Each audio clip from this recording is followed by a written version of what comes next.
All right, तो आज हमारे पास जो प्रॉब्लम है leet code 2894 divisible and non divisible sums difference.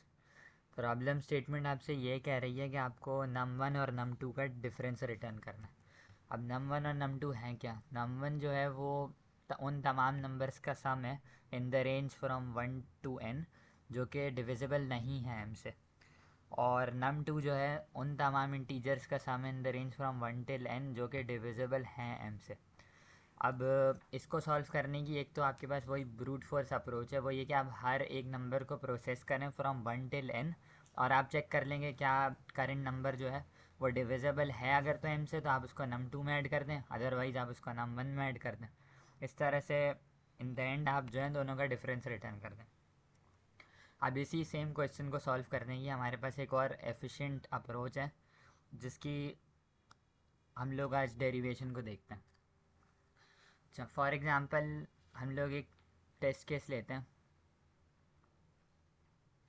अगर हमें n की वैल्यू 5 दी हुई है और m हमें 2 दिया हुआ है, सो n इक्वल्स 5 का मतलब हमारे पास ये होगा, कुछ इस तरह का हमारे पास सीक्वेंस होगा, राइट। हमें बस 1 till 5 सारे इंटीजर्स होंगे। अब हम लोगों को अगर मैं आपसे इसमें से पूछता हूँ कि कौन से नंबर्स हैं इस पूरे सीक्वेंस में जो कि m से डिविजिबल हैं, तो आप बोलेंगे ये 2 डिविजिबल है m से, ये 4 डिविजिबल है m से, राइट। तो अगर मैं इसको गौर से देखूं तो क्या ये m नहीं है? फिर ये कौन सा नंबर है? क्या ये 2 टाइम्स ऑफ m नहीं है? है। अच्छा, अगर हमारे पास ये n की वैल्यू ग्रेटर देन 5 होती, 6 होती, 7 होती, कुछ भी होती, तो इसके बाद अगला नंबर कौन सा होता जो हमारा m से डिविजिबल होता? एक तो 2 हो गया, एक 4 हो गया। फिर इसके बाद कौन सा नंबर होता जो m से डिविजिबल होता?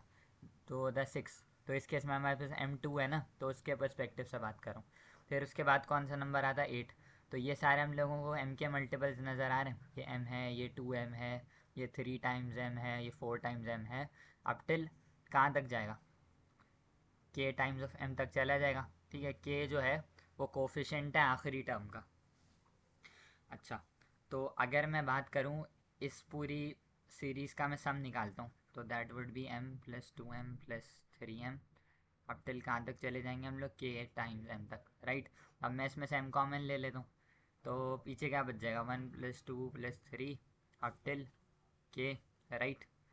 अगर मैं यहाँ अंदर देखूँ ब्रैकेट के अंदर मुझे क्या नज़र आ रहा है? ये मुझे सम ऑफ फर्स्ट के नेचुरल नंबर्स का फार्मूला नज़र आ रहा है। तो I can simply write k into k plus 1/2, right. ये हमने लिख दिया। अब सवाल ये हमारे पास m तो है, प्रॉब्लम स्टेटमेंट में दिया हुआ है हम लोगों को, लेकिन अब k क्या होगा?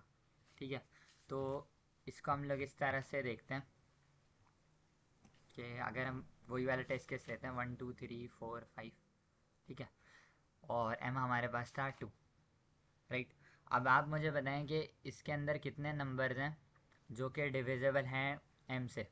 ठीक है, तो यहाँ पे 2 और यहाँ पे 4। एक काम करते हैं ना, हम लोग एक टेबल बना लेते हैं। ठीक है, यहाँ पे हम लोग n की वैल्यू लिखेंगे, यहाँ पे हम लोग m की वैल्यू लिखेंगे, और यहाँ पे हम लोग डिविजिबल बाय m, ठीक है, वो नंबर्स लिखेंगे। अगर हमारे पास n की वैल्यू 5 होती है तो और m की वैल्यू 2 होती है, तो कितने नंबर्स हैं यहाँ पे जो डिविजिबल हैं m से? तो इनका काउंट कितना है? 2 है। तो इनका काउंट यहाँ लिख दिया हमने 2। ठीक है। अच्छा, हमने क्या करता हूँ, n की वैल्यू अब मैं 6 कर देता हूँ, तो यानी ये 1 से 6 तक अब हमें बताना है। तो अगर n की वैल्यू 6 है, m अभी भी 2 है हमारे पास, तो कितने नंबर्स हो गए? 2 4 और अब एक और नंबर आएगा 6, क्योंकि 6 भी हमारे पास m से डिविजिबल है। तो काउंट कितना हो गया? 3 हो गया। अगर मैं गौर से देखूँ तो मुझे एक स्ट्रेट फॉरवर्ड चीज़ नज़र आ रही है कि जो नंबर्स जो हैं, काउंट अगर हमें निकालना है कि कितने नंबर्स जो हैं डिविजिबल हैं m से, तो we can just simply check n/m का फ्लोर वैल्यू। ठीक है, क्यों? क्योंकि अगर मैं 6/2 निकालूंगा तो दैट वुड गिव अस 3, और अगर मैं 5/2 निकालूंगा तो ये कितना आएगा? ये हमारे पास 2.5 आएगा। और अगर मैं इस पर फ्लोर ऑपरेशन लगाता हूँ तो क्या करता है वो? इंटीजर पार्ट ड्रॉप कर देगा, तो दैट विल गिव अस 2। ठीक है, तो हमें यहाँ से के की वैल्यू क्या मिल गई? Floor of n/m। ठीक है, तो बस इतना ही हमारा एल्गोरिथम था। अब हम लोग बात कर लेते हैं, अब सवाल पे वापसी आते हैं। सवाल पे क्या दिया हुआ था? सवाल में हम लोगों को उन्होंने मांगा हुआ था num one minus num two. ठीक है, अब नम वन क्या है हमारे पास? num1 डेफिनेशन अगर हम लोग देखें जो प्रॉब्लम स्टेटमेंट में दी हुई है, sum of all integers that are not divisible by m। ठीक है, तो अगर मैं एक काम करता हूँ कि मैं पहले n into n plus one over two से सारे इंटीजर्स का सम कैलकुलेट कर लेता हूँ। अब मुझे इनमें से वो वाले इंटीजर्स निकालने होंगे जो कि डिविजिबल हैं m से, डिविजिबल बाय m, राइट। मुझे वो वाले इंटीजर्स निकालने होंगे, तो वो हमने अभी निकाले। वो कौन से इंटीजर्स होंगे जो डिविजिबल होंगे m से? वो होंगे m into k plus one over two, where k is the floor of n over m। ठीक है, और दूसरी चीज़ हमें निकालनी है नम टू। तो इसको मैं यहाँ पे क्लियर कर देता हूँ पहले, तक इसके आगे लिख दूँ माइनस यहाँ पे जो नम टू लिखना है। तो नम टू कौन से नंबर्स हैं हमारे पास जो कि डिविजिबल हैं m से? अच्छा, तो m से डिविजिबल वाले नंबर हमने यही तो कैलकुलेट किए, तो मैं इसी चीज़ को दोबारा से लिख सकता हूँ m into k plus one over two. ठीक है, अब मैं यहाँ से देखता हूँ क्या बन रहा है, n into n plus one over two minus ये दोनों टर्म सेम है, तो मैं बस इनको ऐड करके लिख सकता हूँ 2 times of m into k plus one over two. ठीक है, तो ये हमारे पास फाइनल फार्मूला आ गया इस सवाल को सॉल्व करने में। अब हमें कुछ नहीं करना, अब जाके बस इसको कोड कर देना। अच्छा, पाइथन 3। अब सबसे पहले हम लोग क्या करते हैं कि हम लोग के डिफाइन कर देते हैं which is n over m।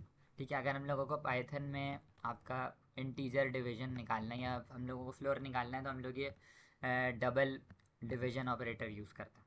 ठीक है, वरना वो अगर सिंगल यूज़ करेंगे तो फिर वो फ्लोट वैल्यू आ जाएगी के की। अच्छा, फिर नेक्स्ट स्टेप में हम लोगों को क्या करना है कि हम लोगों को रिटर्न करना है n into n plus one over two. ठीक है, माइनस का 2 टाइम्स ऑफ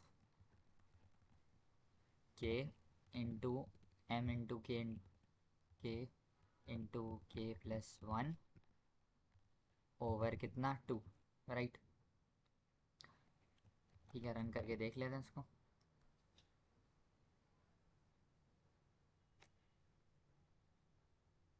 अच्छा, अगर हम यहाँ पे देखें तो यहाँ पे फ्लोट वैल्यू आ रही है। ठीक है, वो क्यों हो रहा है? क्योंकि यहाँ पर भी हम लोगों को इंटीजर डिवीजन कैलकुलेट करना पड़ेगा। ठीक है, तो यहाँ पर भी मैंने फ्लोर ऑपरेटर लगा दिया।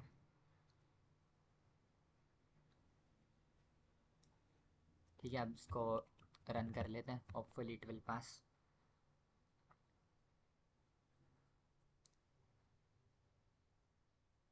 ऑल राइट, तो ये था हमारे पास इस प्रॉब्लम को सॉल्व करने की एक और अप्रोच।